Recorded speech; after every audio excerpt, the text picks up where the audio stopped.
हमारे जो माननीय पड़ोसी उदयपुर के सांसद महोदय को क्या दिक्कत होगी है? मैं किसी का विरोधी नहीं हूं, लेकिन जहां से कुछ गलत होता है, हमारे युवा भटकते हैं, ऐसी जगह पे प्रतिबंध होना चाहिए।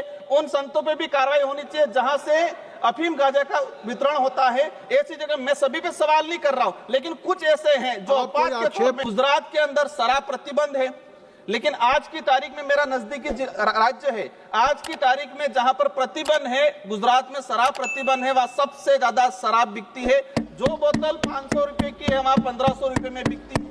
तो इस बात पे भी हमें सोचने की जरूरत है। हमें सबको चिंतित होना है कि देश में युवा नशे के लत में जा रहा है। मेरा मूल रूप से यही चीज कहना है कि इसका असर उत्पादन करने वाली कंपनियों पे होना चाहिए, बड़े व्यापारियों पे होना चाहिए। इस बिल का असर जो गरीब किसान हैं उन पे इसका असर नहीं होना चाहिए। और देश में हमें धूम्रपान पे प्रतिबंध लगाना पड़ेगा और आदिवासी दलित पिछड़े इलाके में हमें शिक्षा को भेजने की जरूरत है। They have already spoken on this particular bill, and Minister has to reply also. There are 2 member of parliament, so I think he will take only 2 minutes. Sri Rajkumar Roat ji. धन्यवाद sir, आपने समय काफी short कर दिया। मैं आपको केंद्रीय उत्पाद शुल्क संशोधन विधेयक 2025 पर मेरे जो विचार प्रकट करना चाहूंगा आपके माध्यम से। माननीय मंत्री महोदय, सर कैमरा नहीं आया, कैमरा आ गया सर, आपके माध्यम से मंत्री महोदय और सरकार तक मेरे कुछ विचार पहुंचाना चाहूंगा। ये जो बिल लाया जा रहा है, इसका मूल उद्देश्य देश में जो बढ़ते धूम्रपान नशा जो बढ़ रहा है उसको कम करना है या फिर हमें टैक्स को वसूलना है।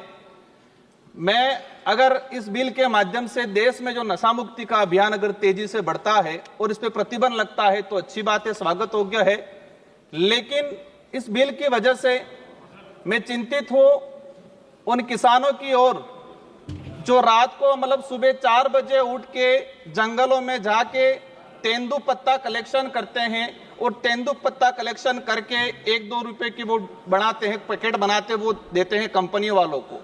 ये जो कानून लाया जा रहा है उसका असर कहीं उन किसानों पे नहीं पड़े जो जंगलों में जाके सुपारियों के बागवानों में जाके जो कलेक्शन करते हैं, इनके आमदनी पे इसका असर नहीं पड़े, उस बात से मैं चिंतित हूं। मैं जहां तक जो समझा हूं, हम देखते हैं देश में जिस तरह से धूम्रपान बढ़ रहा है, जिस आदिवासी दलित पिछड़े इलाके के अंदर जहां शिक्षा पहुंचनी चाहिए थी वहां शिक्षा नहीं पहुंची है, वहां पर नशा पहुंचा है। तो हमारी ये प्रायोरिटी होनी चाहिए कि हम उस हिसाब से काम करें। और मैं जहां तक समझा हूं कि जो धूम्रपान तेजी से बढ़ रहा है उसका मेन रीजन एडवर्टाइजमेंट है। आपने विमल का जो एडवर्टाइजमेंट कई बड़े बड़े शहरों में, ग्रामीण इलाकों में वो लगे हुए हैं कि दाने दाने में केसर का दम। सलमान खान हो, मैं नाम लेना उचित नहीं समझूंगा, लेकिन 3-4 जो हीरो हैं वो कहते हैं कि दाने दाने में केसर का दम, और ये एडवर्टाइजमेंट करने के लिए उनको करोड़ों रुपया मिलता है। अब ये जो हीरो हैं ये एज आइडल बने हुए युवाओं के, और वो कहते हैं कि इसमें तो केसर का दम है। तो ऐसे एडवर्टाइजमेंट पे सरकार को प्रतिबंध लगाने की जरूरत है और ऐसे एडवर्टाइजमेंट करने वाले बॉलीवुड स्टारों पे भी कार्रवाई करने की जरूरत है। आज ट्राइबल इलाके के अंदर देखा गया है, मेरे जो जिला है डूंगरपुर और संसदीय क्षेत्र मेरा बांसवाड़ा, एक दिन के अंदर मैंने बीच में हिसाब लगाया था, एक दिन के अंदर 1 करोड़ 10 लाख के आसपास विमल का उत्पाद मतलब कहे कि बिक्री होती है। और इसका मूल जो रीजन है कि हमारा कोई इस पे प्रतिबंध नहीं है, किसी प्रकार का कंट्रोल नहीं है, डुप्लीकेट चीजें भी बन रही है। सरकार जो ओरिजिनल जो सिगरेट, बीड़ी, तंबाकू उस पे, लेकिन इसकी कॉपी होके मार्केट में और विशेषकर ग्रामीण इलाके में इसकी जो डुप्लीकेट कॉपी है, डुप्लीकेट जो चीजें जा रही है, इस पे सरकार क्या करेगी। मैं जानना चाहूंगा कि व्यापारियों पर टैक्स के साथ इन जो कंपनियां जो उत्पादन कर रही है, इस टैक्स का असर उत्पादन करने वाली कंपनियों पे और जो सेलिंग करने वाले जो व्यापारी है इन पे होना चाहिए, न कि जो ग्रामीण इलाके में जो किसान हैं उन किसानों पे अगर इसका असर होता है तो हमारे लिए दुर्भाग्य की बात है। प्रतिबंध, मैं कहता हूं कि प्रतिबंध करना चाहिए, लेकिन प्रतिबंध की बात आती है तो हमें एक चीज ये भी उदाहरण के तौर में सामने आता है कि गुजरात के अंदर शराब प्रतिबंध है, लेकिन आज की तारीख में मेरा नजदीकी राज्य है, आज की तारीख में जहां पर प्रतिबंध है, गुजरात में शराब प्रतिबंध है, वहां सबसे ज्यादा शराब बिकती है। जो बोतल 500 रुपए की है वहां 1500 रुपए में बिकती है। तो इस बात पे भी हमें सोचने की जरूरत है। हमें सबको चिंतित होना है कि देश में युवा नशे के लत में जा रहा है।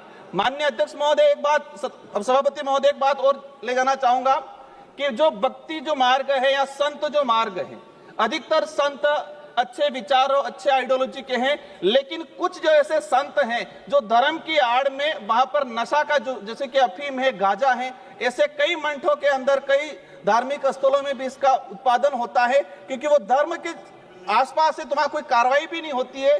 तो ऐसी जगह भी कार्रवाई होनी चाहिए, उन संतों पे भी कार्रवाई करनी चाहिए जहां से अफीम गांजा का प्रचलन होता है। मैं, हमारे जो माननीय पड़ोसी उदयपुर के सांसद महोदय को क्या दिक्कत होगी, मैं किसी का विरोधी नहीं हूं, लेकिन जहां से कुछ गलत होता है, हमारे युवा भटकते हैं, ऐसी जगह पे प्रतिबंध होना चाहिए।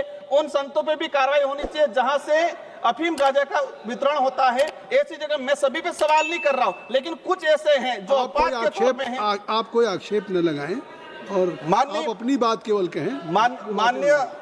माननीय सभापति महोदय, आज देखा गया है किसानों को तेंदुपत्ता जो उत्पादन होता है, जो सुपारी उत्पादन होती है, हम नॉर्थ ईस्ट में जाते हैं या साउथ में जाते हैं, कई राज्य ऐसे हैं जहां जो परिवार पूरा सुपारी पे डिपेंड करता है। मेरा मूल रूप से यही चीज कहना है कि इसका असर उत्पादन करने वाली कंपनियों पे होना चाहिए, बड़े व्यापारियों पे होना चाहिए। इस बिल का असर जो गरीब किसान हैं उन पे इसका असर नहीं होना चाहिए। और देश में हमें धूम्रपान पे प्रतिबंध लगाना पड़ेगा, और आदिवासी दलित पिछड़े इलाके में हमें शिक्षा को भेजने की जरूरत है, और उस इलाकों में धूम्रपान पर प्रतिबंध करने की जरूरत है। धन्यवाद। श्री विशाल पाटिल जी। इस अवसर के लिए धन्यवाद सभापति महोदय।